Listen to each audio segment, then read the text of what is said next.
उपासना में चलने वाले उपासक को सेवापराध और उपसेवापराध 32 ये 64, इन पर सावधान रहना चाहिए। ये गलती नहीं होनी चाहिए। जैसे आप ठाकुर सेवक हैं, अपने घर में सेवा विराजमान किए हुए हैं। अब जैसे आपको ठाकुर जी के दर्शन के लिए जाना है, जहां तक ठाकुर जी के दर्शन करने के लिए जाना है, हो सके तो पादुका न पहने, नंगे पैर दर्शन करने जाए। यदि आप में ऐसी सामर्थ्य नहीं है किसी कारण से, तो सीढ़ियों में पादुका नहीं पहनना चाहिए। जहां से मंदिर की सीढ़ियां हैं, पादुका उतार कर माथा रखकर सीढ़ी में फिर चढ़ना चाहिए। खड़ाओं या पादुका पहन करके श्री विग्रह के दर्शन करने के लिए जाने में फिर अपराध लगता है। अरे अपने मालिक के दर्शन करने जा रहे हैं, स्वामी के दर्शन करने जा रहे हैं, प्रभु के दर्शन करने जा रहे हैं, तो अपनी कुटिया से और मंदिर तक नंगे पैर जाना चाहिए। ये भावना रखनी चाहिए। भरत जी जा रहे हैं प्रभु के दर्शन करने के लिए, अयोध्या से पैदल ही चले थे, तो सुकुमार चरणारविंद तो बड़े बड़े फफोके छाले पड़ गए थे। वशिष्ठ जी ने देखा, सबने मिलकर भरत जी से कहा पालकी पे बैठ जाइए। तो उनका हाँ, मेरे प्रभु यहाँ नंगे पैर चले हैं और मैं पालकी पे बैठ जाऊं? उचित तो यह है कि अपने प्रभु के दर्शन के लिए मैं जा रहा हूं, तो जहां जहां प्रभु के चरण पड़े वहां मेरा शीश पड़े, अर्थात सिर भर जाऊं। उचित असमोरा सबते सेवक धर्म कठोरा, यहां मैं सर के बल चल के जाऊं पर असमर्थ हूं। तो आप कह रहे हैं पैर में छाले पड़ गए, आप सवारी में बैठ जाइए, ऐसा नहीं हो सकता। तो अपने प्रभु के दर्शन करने के लिए जब जाए, तो हो सके सामर्थ्य हो तो पादुका न पहने, कोई खड़ाऊं चप्पल जूता आदि ना पहने। अगर पहने हैं तो बस सीढ़ी तक ही पहन कर जाए, ऊपर सीढ़ियों के नहीं। इतने सुकुमार मत बनो, ये आग में जलाया जाएगा शरीर, ये गाड़ दिया जाएगा शरीर, इससे ज्यादा प्यार ना करो। दूसरा, प्रभु के जो उत्सव हैं, कृष्ण जन्माष्टमी, राधा अष्टमी और भी जो भागवतिक उत्सव हैं, यदि आप अपने आराध्य देव का उत्सव नहीं मनाते हैं तो ये सेवापराध है, मनाना चाहिए। 4 लोग मिल करके सुंदर फूलों से पत्रों से श्रृंगार करके प्रभु की जय घोष करनी चाहिए, प्रभु की कथा करनी चाहिए। आपस में बैठ करके भगवान के जन्म अवतार की, लीला अवतार की कथा कहे, नाम कीर्तन करे। अगर ऐसा नहीं करता तो ये अपराध है। तीसरा, प्रभु या गुरुदेव के सामने जाकर प्रणाम ना करना, यह अपराध है। जय बार सामने जाए तय बार प्रणाम करे। अगर आप अस्वस्थ हैं, आपका शरीर काम नहीं कर रहा, तो हाथ जोड़कर सर झुका दीजिए, नहीं तो पंचांग या साष्टांग प्रणाम कीजिए। जय बार गुरुदेव से मिले, जय बार प्रभु के श्री विग्रह के सामने जाए, तय बार प्रणाम करें। अगर अपनी कुटिया में भी प्रभु विराजमान है तो जय बार उनके सामने, इससे दासत्व पुष्ट होता है, प्रभु की कृपा प्राप्त होती है, प्रणाम करें। चौथा, यदि आप अपवित्र हैं, शौच में गए हैं और वहां वैसे ही वस्त्र पहने हुए जिसमें आपने शौचालय में प्रवेश किया, शौच किया, उन्हीं वस्त्रों से अपवित्र दशा में प्रभु के सामने नहीं जाना चाहिए। इसीलिए हमारी बुद्धि मलिन हो जाती है, कोई सिद्धांत समझता ही नहीं है।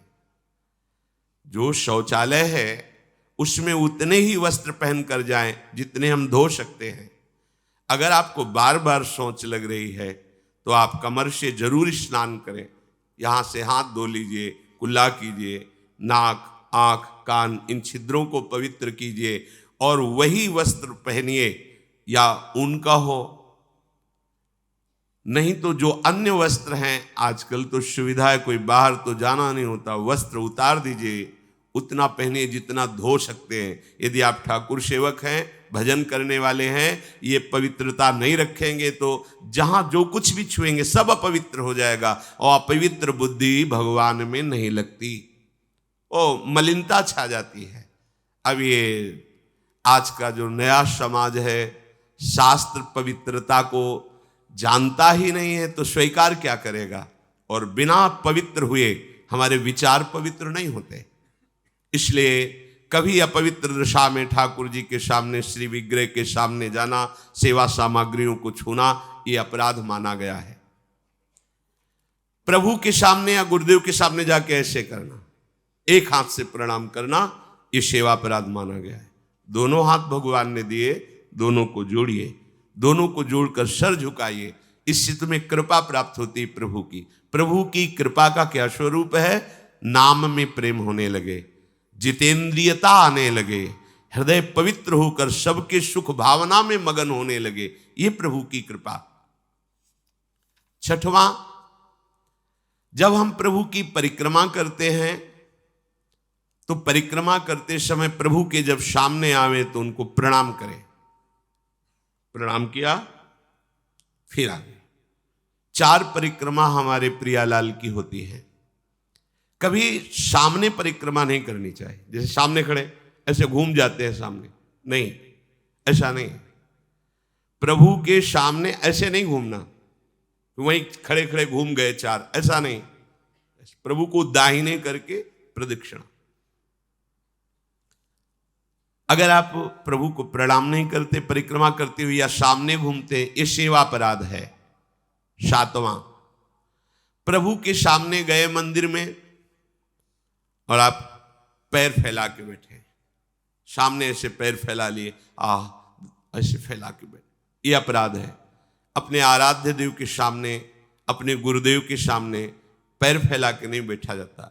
यदि आपके पैरों में कोई दोष है तो उतनी देर ही रुकिए जितनी देर आप खड़े दर्शन कर सकते हैं, सामने से हट जाइए, सामने पैर नहीं होने चाहिए आपके।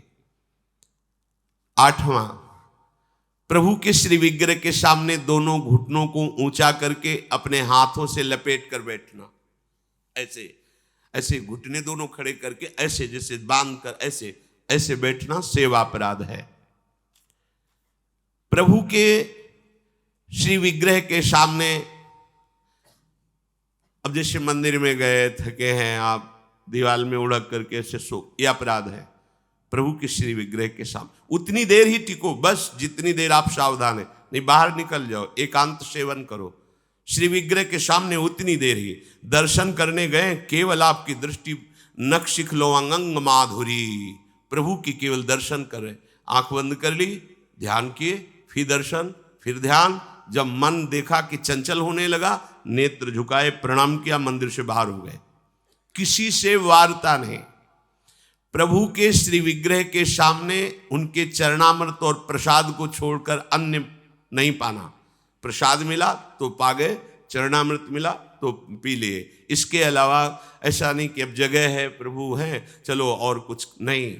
वहां कोई खाना पीना, कोई व्यसन, ये अपराध है। प्रभु के श्री विग्रह के सामने बैठकर बात करना और उसमें झूठ बोल देना, ये दोनों अपराध हैं। प्रभु के दर्शन करने के लिए जब जाइए तो बोलिए मत किसी से, और कैसे हो, क्या है, कुछ नहीं, शांत, राधा राधा राधा। भैया बात करनी तो बाहर मिलना, यहाँ हम दर्शन, आप भी दर्शन कीजिए और हट जाइए उससे। अगर कभी कोई अपना पूज्यजन, बड़ाजन है, हमसे बात कर रहा है, उसको कैसे कहें कि आप हट जाइए? तो जितनी बात हो भागवतिक हो और सत्य हो, क्योंकि वहां सत्य साक्षी देने की नहीं, प्रभु विराजमान है। वहां का झूठ तुम्हारे पुण्यों को नष्ट कर देगा। पहले भी जब कोई बात सत्य कहलानी होती थी तो कहा जाता था मंदिर में चढ़ के बोल दो, फिर हम दोबारा तुमसे नहीं पूछेंगे। वो हाँ चलो, तो मंदिर में बोल रहा है मतलब सत्य बोल रहा है। प्रभु के सामने झूठ बोलना या अन्य वार्ता करना, यह अपराध है। प्रभु के श्री विग्रह के सामने जोर जोर से किसी को बुलाना, ए जोर से आवाज नहीं, स्वामी विराजमान है। अगर किसी को बुलाना भी है, इशारे से समीप जाके स्पर्श करके चलो दर्शन करो। प्रभु के श्री विग्रह के सामने आपस में प्रापंचिक बात करना, अगर बात ही करनी, आज देखो कितना सुंदर मोर मुकुट है, आज देखो कितना सुंदर प्रभु का हार है, आज देखो कैसे मकराकृत कुंडल है, आप देख रहे हो, प्रभु ऐसा लग रहा है मुस्कुरा रहे हैं, प्रभु देख रहे हैं, बस उनके विषय की बात करो तो करो, अन्यथा मौन। प्रभु के श्री विग्रह के सामने लड़ाई झगड़ा कर देना। अगर आप बिहारी जी के सामने, राधा वल्लभ जी के सामने, राधा रमण जी के सामने कोई आपको धक्का दे रहा है, कोई आपको कटु व्यवहार कर रहा है, आप चुप रहिए, आपको प्रतिकार नहीं करना, मालिक हैं वो देख रहे हैं, बिल्कुल शांत रहिए, बहुत बड़ा हिसाब हो जाएगा आपका, जन्म जन्मांतरों के अशुभों का नाश हो जाएगा। और अगर लौट कर आपने गाली दे दी और थप्पड़ मार दिया तो ये कलह आपके पुण्यों का नाश कर देगी। बहुत सावधानी से भगवत दर्शन किए जाते हैं। प्रभु के श्री विग्रह के सामने किसी को किसी भी प्रकार से पीड़ा देने की भावना कर लेना, भावना भी नहीं करनी पीड़ा देने की, प्रगट में देने की तो बात जाने दो, नहीं नहीं, प्रभु मानो आपने को कोई पीड़ा पहुंचा है तो प्रभु आप सर्व सामर्थ्यशाली, इसकी बुद्धि शुद्ध कर दो, इसका मंगल हो जाए। तो उसकी शुद्ध होगी कि नहीं, उसका मंगल होगा कि नहीं, प्रभु जाने, आपका मंगल हो जाएगा, आपकी बुद्धि शुद्ध हो जाएगी। प्रभु के श्री विग्रह के सामने किसी को आशीर्वाद देना, आप प्रभु के दर्शन करने गए, कोई आपको प्रणाम कर रहा, खुश रहो, जय हो, जय, नहीं, देखना भी नहीं उधर, सीधे प्रभु की तरफ देखो। वहां कोई भी कहीं भी किसी को भी प्रणाम करे, प्रणाम प्रभु को हो रही है, आप बिल्कुल ये मानकर कि मेरे को प्रणाम कर रहा है उसको आशीर्वाद, बिल्कुल नहीं, प्रभु की तरफ केवल देखें। अगर किसी को ऐसे, तो वो अपराध बनता है। प्रभु के श्री विग्रह के सामने किसी को गाली देना, निष्ठुर वचन बोलना, ये अपराध है। प्रभु के श्री विग्रह के सामने कंबल से शरीर ढक करके वहां बैठना, ऐसा। ये जो हमारा भजन करते हुए, सेवा करते हुए मन कठोर होता है, प्रेम में नहीं डूबता है, हमसे गलतियां होती रहती हैं। प्रभु के श्री विग्रह के सामने बैठ करके दूसरे की निंदा कर देना, ऐसा होता है। जैसे श्री जी के सामने बारंडा है, से जहाँ समाज होती, वहाँ बैठे हैं, अब घंटों बैठे हैं, अब आपस में चर्चा कर रहे हैं, अमुक की, ये अपराध है। एक की प्रशंसा, एक की निंदा, और प्रभु सामने बैठे हैं, बिल्कुल वहाँ बैठना है तो मंत्र जप करो, नाम जप करो, या पद गान करो जिनमें उनकी लीलाओं का गायन किया गया है। प्रभु के श्री विग्रह के सामने किसी को हाथ जोड़कर उसकी बड़ाई करना नहीं, प्रभु के सामने नहीं, कि आपने तो बड़ी कृपा की उस दिन वहां मिले, ऐसा कुछ नहीं, ये सावधानी रखनी है, तो सावधान रहना चाहिए। प्रभु के श्री विग्रह के सामने हंसी मजाक, अश्लील शब्दों का उच्चारण करना, एक दूसरे से हंसी मजाक कर रहे हैं, सेल्फी ले रहे हैं, ये सब नाटकबाजी नहीं तो आए हो धाम में कृपा प्राप्त करने के लिए और बन जाएगा अपराध। प्रभु के श्री विग्रह के सामने अधोवायु आदि का त्याग करना, ऐसा कुछ है, एक झलक लीजिए, बाहर जाइए, वहां मर्यादा है। ये कोई ऐसा नहीं कि मनोरंजन का स्थान हो, इन्हीं की कृपा से हमारा जीवन सत मार्ग में चलता है। और आपसे सच्ची कहते हैं, ये हमारे प्रभु राधा वल्लभ लाल जी, बांके बिहारी लाल जी, राधा रमण लाल जी, ये मूर्तिकार की रचना नहीं, साक्षात प्रिया प्रीतम है, हमारी भावना नहीं बन पा रही इसीलिए है, नहीं तो इनके इशारे होते हैं, ये मुस्कुराते हैं, और जो आप बात करोगे उसका उत्तर आपको मिल जाएगा, आपके ही हृदय में बैठकर उत्तर दे देंगे। कई बार ऐसी प्रभु की तरफ से इशारे होते हैं कि साक्षात प्रभु विराजमान है, बस आपकी भावना जाकी रही, भावना जैसी प्रभु मूर्ति देखी तिन तैसी। और सेवा में आपके पास सामर्थ्य है, पर आप साधारण चीजों से प्रभु की सेवा कर रहे हैं तो यह अपराध है। जैसे एक दिन कहा था कि ठाकुर जी के सामने तो चिरौरी रखवा दी, और आप पूरा परिवार पकौड़ी हलवा से बाल भोग कर रहे, ये अपराध है। ऐसा नहीं, यदि आपके पास नहीं है तो बाजरे की आधी रोटी से ठाकुर जी प्रकट हो गए धन्ना जी के यहां। प्रभु को नहीं चाहिए, वो तो विश्व का भरण पोषण करने वाले स्वयं विश्वात्मा हैं, पर यदि आपके पास है तो उत्तम उत्तम भोग लगाइए, उत्तम उपचारों से प्रभु की सेवा कीजिए। ऐसा नहीं कि आप अपने लिए वस्त्र बहुत महंगे लाते हैं और प्रभु के लिए ऐसे साधारण कपड़े ले आए, अपने लिए अच्छी भोग सामग्री प्रभु के लिए। ऐसे दुकानों में है, सुपारी किसके लिए लेना है? आपको खाना है तो अच्छी क्वालिटी की रखिए, और अगर पूजा के लिए लेना है तो जो कोई खाएगा नहीं वो रखी पूजा वाली। सूखे नारियल पूजा के लिए, टून का कपड़ा पूजा के लिए, ये ऐसा नहीं होना चाहिए, ये सेवा अपराध है। अपने बच्चे को कैसे आप रखते हैं? देखिए, आप बाहर भी जाते हैं तो एक बोतल में दूध रखते हैं, थोड़े से कुछ खान पान के साथ, बच्चा है। ऐसे ही अपने ठाकुर जी को समझिए, वो आपके लाडले हैं। जो आप जल पिलाओगे वो जल पिएंगे, जो आप भोग लगाओगे भोग लगाएंगे। सेवा विग्रह में प्रभु आपके अधीन है।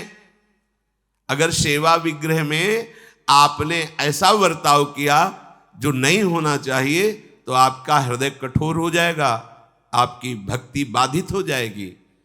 वैसे भी आसक्ति होनी चाहिए। जो सेवा विग्रह आपको प्राप्त हुआ उसमें आसक्ति होनी चाहिए। अच्छे से अच्छे पदार्थ देखकर मन ललचा जाए कि मेरी सामर्थ्य तो नहीं, पर अगर सामर्थ्य होती तो आज प्रभु को ये भोग लगाते, आज प्रभु को ये पहनाते, तो आप ये समझो आपको उसका फल मिल गया।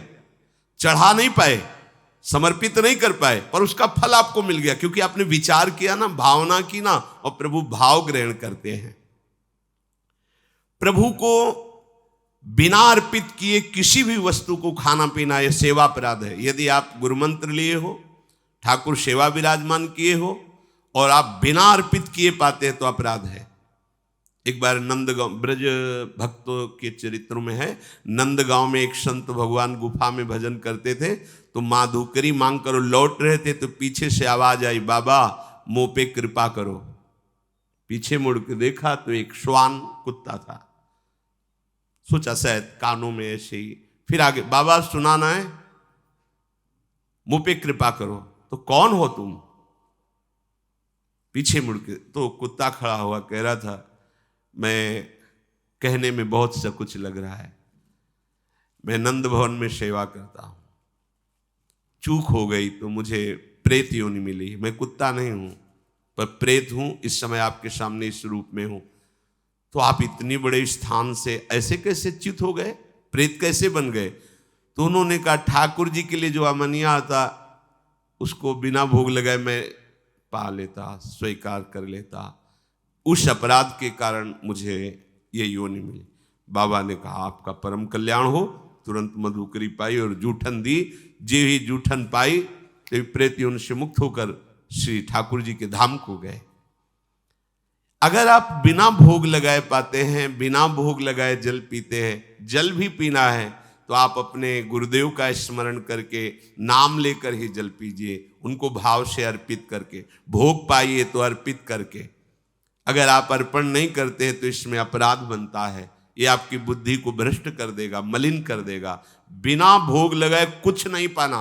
अगर ऐसा नियम रखोगे तो तुम्हारी बुद्धि रोज का रोज भक्ति के रंग में रंगती जाएगी, हृदय द्रवित हो जाएगा। बिना अपने आराध्य देव को अर्पित किए हुए कुछ भी नहीं स्वीकार करना। अगर हमें वस्त्र भी पहनना है तो पहले प्रभु को अर्पित करना है। अगर ऐसी भावना रखोगे तो बहुत जल्दी प्रभु कृपा करके अपनापन आपके हृदय में प्रकट कर देंगे। जो सबसे बड़ी सिद्धि है कि श्री जी हमारी, लाडली जो हमारी, ये भाव आ जाना, हमारे माई श्यामाजू को राज, ये सबसे बड़ी सिद्धि हृदय में आ जाना। जैसे मीरा जी कहते, मेरे तो गिरधर गोपाल दूसरो न कोई। प्रभु को निवेदन किए बिना कोई भी वस्तु खाना पीना ये सेवा अपराध है। और जो ऋतु में सबसे सुंदर फल है, जो अनुकूल मौसम के है, वैसे ही सेवा करनी चाहिए। सर्दी है, थोड़ा गुनगुना जल, वो पदार्थ भोग में लगाएं जो सर्दी दूर करते, क्योंकि आप जैसी भावना करेंगे प्रभु वैसा ही आपको अनुभव कराएंगे। अब कोई कल पूछ रहा था कि पानी बदलना चाहिए क्या प्रभु के लिए? एक गिलास में रख दिया, 24 घंटे ऐसे रखा है, उसको बदलना चाहिए, ये सेवा हो रही क्या? अरे भाई, पानी थोड़ी रखने के लिए है, वो तो समय समय से पिलाना है। और जब शयन कराते हैं तो 2 लड्डू रख दिए, जल रख दिए। जब उत्थापन किए तो उस प्रसाद को विराजमान प्रसादी स्थान में किया, फिर नवीन भोग लगाया उत्थापन का। ऐसे थोड़ी कि सुबह चिरौरी और पानी रख दिया और शाम तक वैसे रखा हुआ है, ये सेवा नहीं कहते, तो प्रमाद स्थिति है। देखो, गांव गली की सेवा वाली बात अलग है, यहां प्रेम की उपासना की बात है, शरणागति की परिपक्वता की बात है। सुंदर सुंदर फल वस्तुएं आई और आपने उनको पा लिया एक लेके, और फिर कहा कि भोग लगा देना, यह अपराध है। अब इसी में एक सावधानी की बात बता रहे हैं। गिरिराज जी की दंडोती परिक्रमा सदगुरुदेव भगवान के साथ लगा रहे थे। जब मानुषी गंगा में पहुंचे तो वहीं पास में सहतूत बिक रहे थे। महाराज जी ने कहा, श्री जी की इच्छा है, सहतूत लाओ। सहतूत लाए, वो इतने इतने खटमिठे से होते। मानुषी गंगा में उनको धोए, महाराज जी ने भोग पात्र में रख करके इतने दिए, बोले पाओ। महाराज जी, श्री जी को? बोले ऐसे थोड़ी श्री जी को पवा देंगे, पहले बताओ खट्टे तो नहीं ज्यादा। तो महाराज जी, अपराध तो नहीं लगेगा? बोले देखो, हमारे यहाँ प्रेम की उपासना है, हम हर वस्तु को पहले स्वयं चख के देखते हैं, अगर हमारी लाडली जी के लायक नहीं तो हम भोग नहीं लगाएंगे। अब ये ज्ञान तो हमें पहले था नहीं, क्योंकि पहले था कि बिना भगवान को प्रभु को अर्पित किए हुए एक किनका भी नहीं, क्योंकि सबसे पहले प्रभु।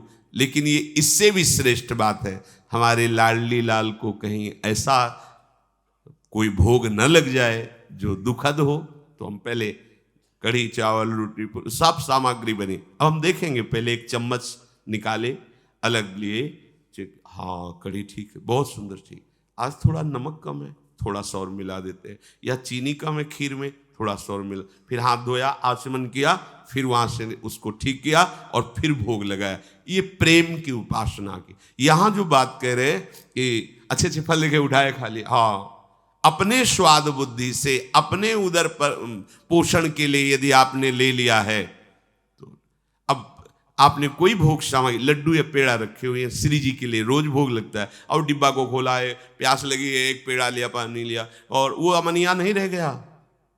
अब आपने ले लिया, पहले तो अपराध लगा कि आपने अमनिया पाया, दूसरा सारा वो पदार्थ जो रखा था वो सब बेकार हो गया, श्री जी के भोग लायक नहीं। बहुत होश में सेवा में प्रभु के श्री विग्रह के सामने पीठ करके बैठ जाना। सामने श्री जी विराजमान है तो उनके सन्मुख होकर के बैठिए या साइड में बैठिए, ठीक उनके सामने पीठ नहीं होनी चाहिए। प्रभु के श्री विग्रह के सामने किसी को प्रणाम करना, जैसे श्री जी के दर्शन करने राधा वल्लभ जी के गए हैं तो आंख बचाइए, किसी को आंख ना मिलने पावे, बड़ा छोटा कोई भी, बस मन से सबको प्रणाम, बस सीधे प्रभु से आंख मिला लीजिए। अगर वहां गुरु जी पधारते हैं या गुरु स्वरूप महापुरुष कोई पधारते हैं तो श्री विग्रह के सामने से हट जाइए और दूर हो करके फिर उनको लक्ष्य करके प्रणाम कीजिए, पर सामने नहीं। जैसे ऐसे सामने दर्शन कर रहे हैं तो उसमें हम प्रणाम करेंगे तो उनकी दृष्टि हमारी तरफ आएगी, तो हमारे द्वारा ये बाधा पड़ गई उनकी एकाग्र। और दूसरी बात, शास्त्र मर्यादा भी है प्रभु के साथ। अगर आप प्रणाम करते हैं तो कई बार हमने देखा है कि जैसे सदगुरुदेव भगवान दर्शन कर रहे हैं तो हिम्मत ही नहीं थी कि प्रणाम कर लो, क्योंकि उन मतलब वो उनकी कृपा से मन पर इतना शासन था, बिल्कुल पीछे साइड में उनके सामने जाने की, क्योंकि वो आँख जब मिल रही तो फिर बीच में नहीं। जैसे कभी अचानक ऐसा प्रणाम मुद्रा में हुए तो बाहर निकल के कह दिया कि श्री जी के इस दरवाजे से लेकर उस दरवाजे के बीच में कभी भी ये व्यवहार वृत्ति नहीं होनी चाहिए, ये प्रणाम नमस्कार, ये बातचीत लेना देना बिल्कुल नहीं, चाहे हम हो या कोई हो। तो अब उनका आदेश, तो ऐसे नेत्र से प्रणाम किया अपने दर्शन। श्री जी के सामने, श्री विग्रह के सामने किसी को प्रणाम न करना, श्री जी के सामने प्रणाम न करवाना और प्रणाम न करना, केवल श्री जी को प्रणाम करना। हाँ, गुरुदेव हैं तो उनको मानसिक प्रणाम करें, लेकिन उनसे भी प्रार्थना करना, बातचीत करना, कोई सलाह लेना या कोई चर्चा करना निषेध किया जा रहा है, कुशल प्रश्न, उनका स्तवन आदि, क्योंकि उनको विघ्न पड़ेगा। हमारी श्री जी में गुरुदेव में अंतर नहीं, लेकिन इस समय गुरुदेव की दृष्टि श्री जी में है। अगर हम जरा भी बातचीत की, प्रणाम कर रहे तो उनकी चित्तवृत्ति, उनकी दृष्टि हमारी तरफ आएगी, ये हमारे द्वारा अपराध बन गया। हम उनको सुख प्रदान करने के लिए हम छुप जाएं कि वो हमें देखे भी ना और वो श्री जी को देखे। अपने मुख से अपनी प्रशंसा करना ये सेवा अपराध के अंतर्गत है।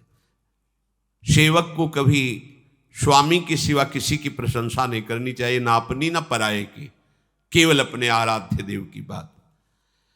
किसी की भी निंदा करना बिल्कुल नहीं, ये तो घोर अपराध वृत्ति है।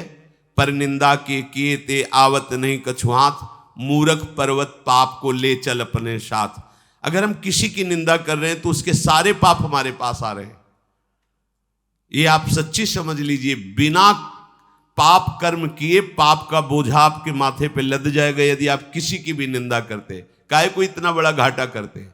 तो निंदा तो नहीं करते पर सुन लेते हैं, कोई कहता तो दोनों का एक ही फल है, कथन श्रवण का एक ही फल है। जैसे एक पाप आचरण कर रहा है और एक पापाचरण की प्रेरणा दी है, जाओ ऐसा कर लो, और एक कहां जा रहे हो, ऐसा करने जा रहे हो, हाँ ठीक है करो, तीनों को बराबर दंड मिलेगा। कर्ता, प्रेरक, अनुमोदन। अनुमोदन हाँ हाँ ठीक है, प्रेरक हाँ ऐसा कर दो, और वो जो कर्ता चाहे शुभ कर्म हो तीनों को बराबर फल मिलेगा। अच्छा कहाँ जा रहे हो? परिक्रमा। अरे भाई बड़े भाग्य की बात है, वृंदावन की परिक्रमा देना, अवश्य लगाओ, नाम जप करते हुए लगाना, पूरा परिक्रमा को उसको फल मिलेगा। अच्छा बैठे क्या कर रहे हो?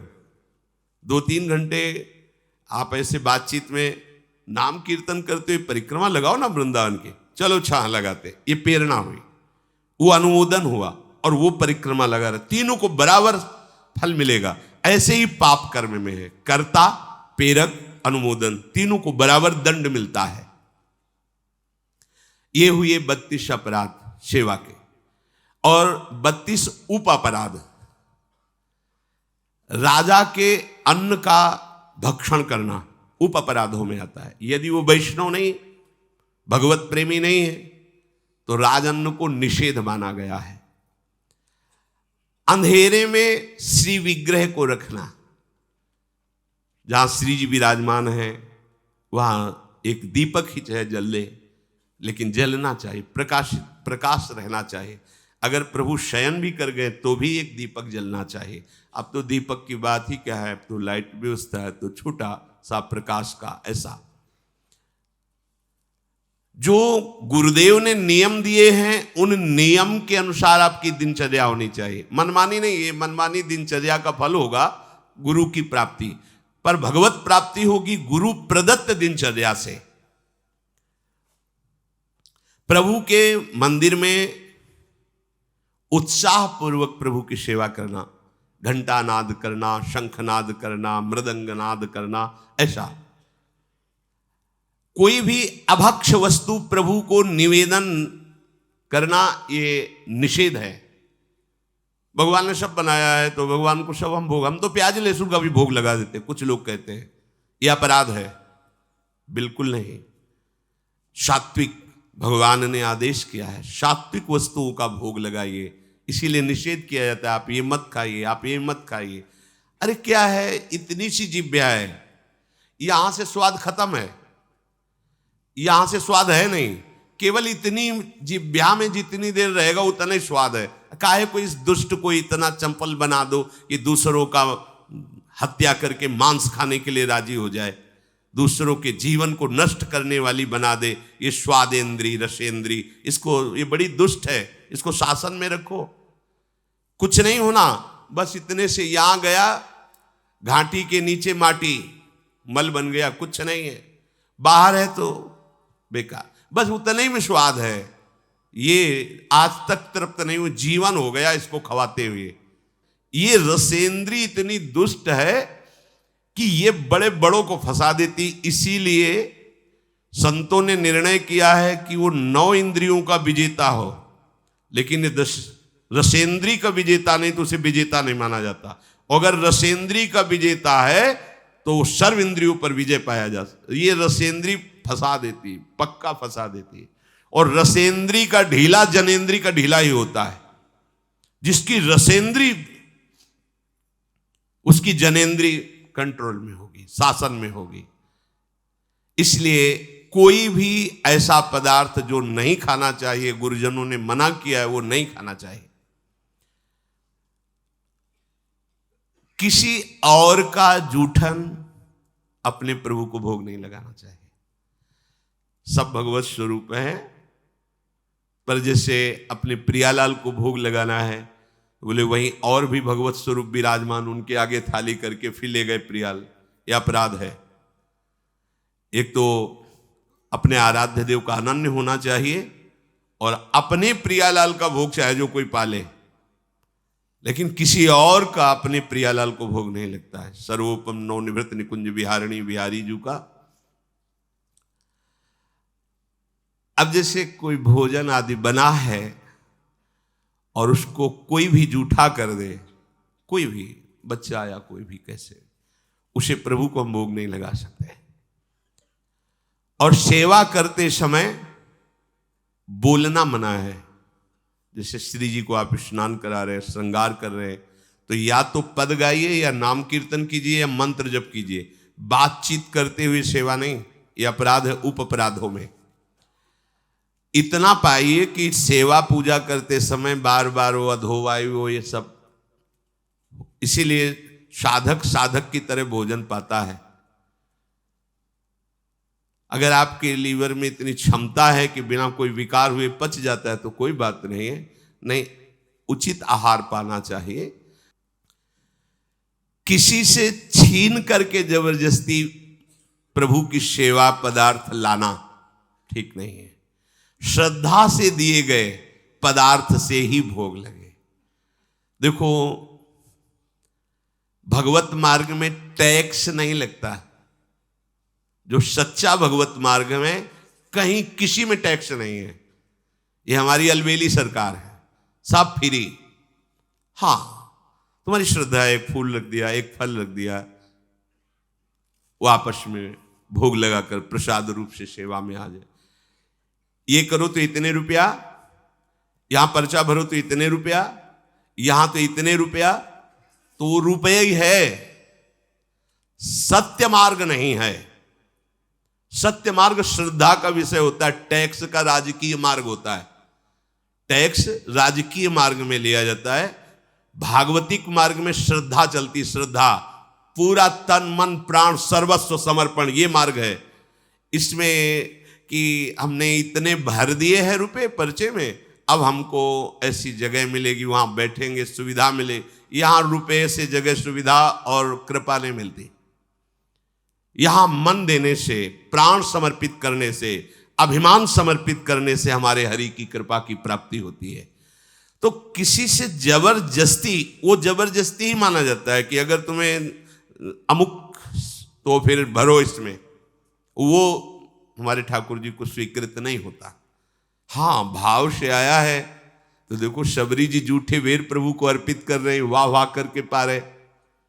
जूठे का तात्पर्य यही हुआ कि पहले चेक किए कि इस पेड़ का बेर खट्टा तो नहीं है, फिर आचमन किया, फिर वो फल उतार कर प्रभु को पवा रही है। कोई भी पुष्प या गंध प्रभु को अर्पित करना है तो उसे पहले सूंघना नहीं। कि जैसे इत्र है तो खुद इतने सौरभ उसमें आ रहे कि आपको पता चल जाएगा कैसा है। अब उसको ऐसा नहीं कि हाँ ठीक है श्री जी को लगा, नहीं, वो सौरभ आ रहे, खुद पता चल रहा है। आपने पुष्प लिया, सूंघा, फिर वो श्री जी को वो अर्पित करने लायक नहीं है। निषिद्ध पुष्पों से प्रभु की पूजा ना की जाए, जो प्रभु को चढ़ाने के लिए निषेध किए गए हैं। अब जैसे एक प्रभु को निषेध होते हैं तो दूसरे प्रभु को स्वीकार होते हैं। जैसे हमारी श्री जी को धतूरे का फूल नहीं चढ़ा सकते, लेकिन हमारे महादेव जी के माथे पे धतूरे का फूल चढ़ा सकते हैं। तो ये प्रवीणता गुरु जी से आती कि हमारे आराध्य देव को क्या पसंद है। प्रभु के सेवा कुंज में, सेवा में प्रवेश के लिए पूर्ण पवित्रता, वस्त्र पवित्र, ऐसा, ऐसे नहीं कि ऐसे उठे और ऐसे चल, नहीं, पूर्ण पवित्रता से जाइए। अगर कहीं आपने गृहस्थ धर्म का भोग किया है तो वो वस्त्र पूर्ण रूप से धुल करके पवित्र होकर के ही, उन स्थिति में कभी स्पर्श नहीं करना चाहिए घर के ठाकुर को भी। रजस्वला धर्म में माताएं बहनें होती 3 दिन तक सेवा से अलग रहकर भजन साधन करें, भगवत चिंतन करें, लेकिन भगवत सेवा में कोई भी जो वस्तु आने वाली उसका स्पर्श न करें। जो अखंड ब्रह्मचारिणी है, वैराग्य भावना से युक्त है, तो उन्होंने अपने जीवन को ही प्रभु को दे दिया, गृहस्थ धर्म को स्वीकार नहीं किया, इसलिए परम पवित्र भगवत भावना में निरंतर सेवारत है। प्रभु को जो दीपक भी स्पर्श करना है उसको अपने प्रयोग में न लावे। प्रभु को कभी किसी शव के साथ यात्रा करना, स्पर्श करना, श्मशान में जाना, तो वस्त्र सहित स्नान करके ही अपने सेवा भवन में प्रवेश करना। अब यहां एक और रहस्य, यदि वो वैष्णव है, विरक्त संस्कार से युक्त है, तो इसके प्राण चले गए हैं, तो शरीर स्पर्श से आप पवित्र होंगे, ना कि स्नान करने की जरूरत है। लेकिन यदि वो गृहस्थ है तो फिर ये प्रक्रिया उसके साथ जाकर फिर लौटते समय वस्त्रों सहित स्नान करें। बिना पवित्र वस्त्र के, धोए वस्त्र के, जैसे रात्रि में आप शयन किए हैं, जो वस्त्र पहने हुए उन्हीं से सेवा में नहीं जाना। रात्रि में शयन किए हुए वस्त्रों को धोया जाता है, प्रातः काल उठ करके उन वस्त्रों का त्याग करके नवीन वस्त्र धारण करके दिनचर्या की जाती है। इसीलिए रात्रि में उतने ही वस्त्र पहने जाते हैं जो सुबह प्रातः शौच आदि में जाकर धोए जाते हैं। गुस्से में भर करके किसी से आप गुस्सा हो गए और सेवा करने जा रहे हैं तो रुक जाइए, पहले गुस्सा शांत कीजिए। क्रोधावेश में अंदर मत जाइए सेवा में। लाडली लाल की सेवा करनी, पहले बाहर बैठिए, कोई पद उच्चारण कीजिए, नाम चिंतन कीजिए, अपनी गुस्सा को शांत कीजिए। कभी भी किसी तरह से किसी पशु का मांस, पक्षी का मांस या कोई नशे वाली वस्तुएं कभी भी सेवा भवन में प्रवेश ना होने पावे। जैसे कई गृहस्थ जन कहते हैं कि हमारे यहाँ वो लोग नहीं मानते और रसोई ऐसी बनाते हैं मांस आदि की, तो मुझे क्या करना चाहिए? देखो, वो पात्र स्पर्श करने लायक भी नहीं है भगवत सेवक जनों के द्वारा, जो अपने सदगुरु की आज्ञा में रहते हैं, श्री जी की सेवा करते हैं। अब उनके लिए बड़ी समस्या है उस परिवार में, पर जैसे भी बने तैसे देखो, पर वो पात्रों में रांधा हुआ भोजन, जिनमें मांस रांधा गया है, वो कभी ठाकुर जी को या गुरुदेव को अर्पित करना अपराध माना गया है। कभी ऐसा ना करें। हमें तो लगता है उस रसोई में नहीं अमनिया होना चाहिए जिसमें ऐसे पदार्थ रांधे गए हैं। कोई भी उपासक ये गांजा, अफीम, ये नशा करके, कुछ लोगों को तो ऐसा भ्रम हो गया है कि बहुत ध्यान लगता है नशा करके। शरीर में तेल आदि लगा करके भगवान की सेवा में जाना निषेध किया गया है। तेल लगाने का ऐसा स्वरूप है कि नहाने के पहले आप लगा सकते हो, नहाने के बाद रज लगाओ वृंदावन की, तिलक लगाओ और फिर श्री जी की सेवा में जाओ। तो इन अपराधों से मुक्त होकर के हमारी सेवा भावना पुष्ट होती है।